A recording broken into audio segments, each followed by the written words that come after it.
Assalamualaikum warahmatullahi wabarakatuh.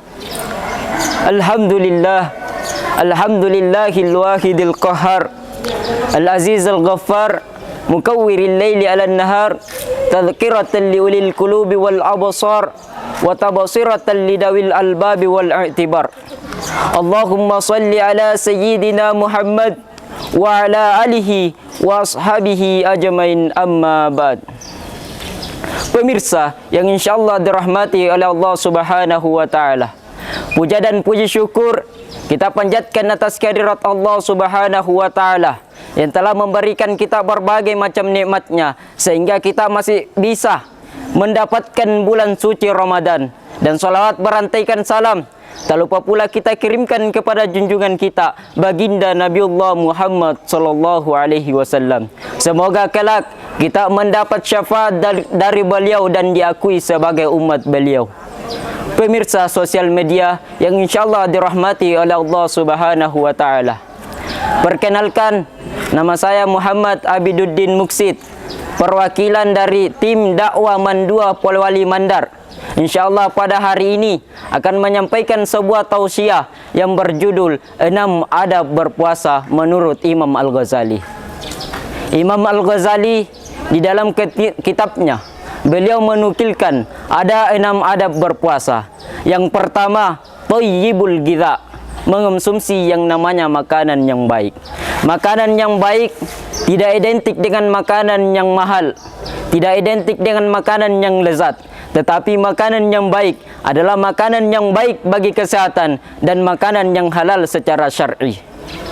Makanan yang baik kita konsumsi pada bulan Ramadan di samping makanan pokok yaitu seperti sayuran, kurma, madu dan lain sebagainya. Syukur-syukur kalau makanan itu ada tuntunannya di dalam agama, ada tuntunannya di dalam Al-Quran dan hadis Nabi SAW. Pemirsa sosial media yang insyaallah cinta dan dicintai oleh Allah Subhanahu wa taala. Adab yang kedua menurut Imam Al-Ghazali yaitu watarkul mira, menjauhi yang namanya perselisihan. Perselisihan kapanpun, dimanapun itu bisa terjadi.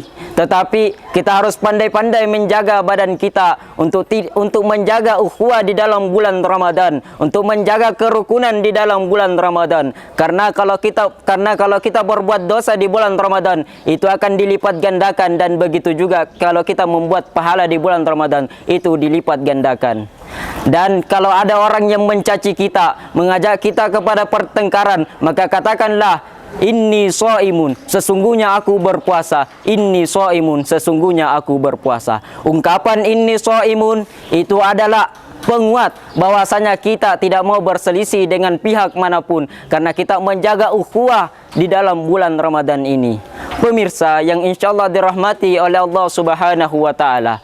Adab yang ketiga menurut Imam Al-Ghazali yaitu wa mujanabatil ghiba, menggunjing orang lain di luar bulan Ramadan saja itu tidak baik. Apalagi kita berada di bulan suci Ramadan, maka kita akan mendapatkan dosa yang sangat besar. Jadi kita harus pandai-pandai menjaga lisan kita untuk tidak menggunjing orang lain. Bahkan dikatakan organ tubuh manusia yang paling banyak mendatangkan dosa adalah lisan. Sebagaimana hadis Nabi SAW yang berbunyi, salamatul insan fi hifdzil lisan, keselamatan manusia tergantung bagaimana ia menjaga lisannya. Jadi kalau kita ingin selamat di dunia maupun di akhirat, kita harus pandai-pandai untuk menjaga lisan. Karena kalau kita tidak pandai menjaga lisan, kita akan tidak selamat di dunia dan di akhirat.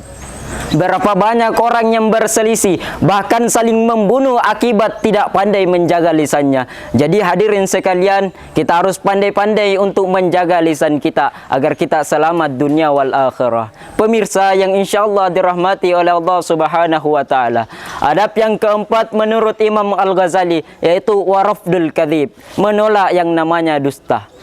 Dusta, kita harus menolak yang namanya dusta. Karena sekali kita berdusta, maka kita akan cenderung berdusta untuk kedua kalinya, ketiga kali dan seterusnya, untuk menutupi dusta-dusta yang telah kita perbuat sebelumnya. Pemirsa yang insyaallah dirahmati oleh Allah Subhanahu wa taala. Adab yang kelima menurut Imam Al-Ghazali yaitu watarkul adza, tidak menyakiti orang lain. Pemirsa yang insyaallah dirahmati oleh Allah Subhanahu wa taala, kita harus pandai-pandai untuk tidak menyakiti orang lain.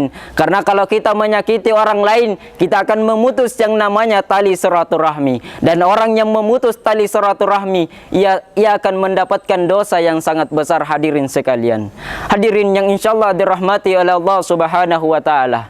Jangan sampai kita berpuasa tetapi tidak mendapatkan apa-apa. Sesuai dengan hadis Nabi SAW yang berbunyi, kam min shaimin, banyak orang yang berpuasa, laisa lahu min siyamihi, akan tetapi ia tidak memperoleh apa-apa dari puasanya, illal ju'il wal atos, kecuali lapar dan dahaga. Jangan sampai kita termasuk golongan yang disebutkan oleh Nabi tadi. Hadirin yang insyaallah dirahmati oleh Allah Subhanahu wa taala.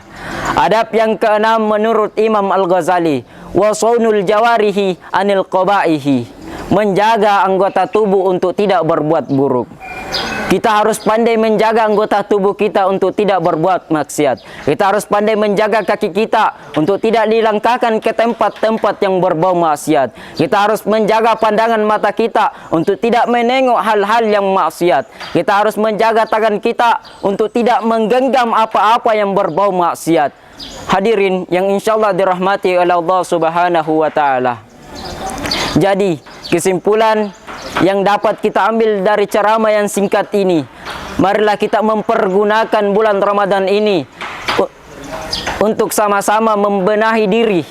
Dan bulan Ramadan tidak hanya menentukan baik dan buruknya puasa yang kita laksanakan, tetapi ibadah puasa juga mempunyai adab-adab tertentu. Hadirin yang insyaallah dirahmati oleh Allah Subhanahu wa taala.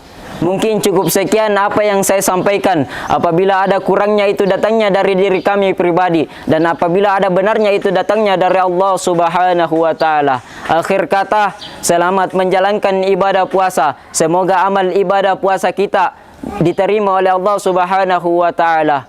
Wassalamualaikum warahmatullahi wabarakatuh.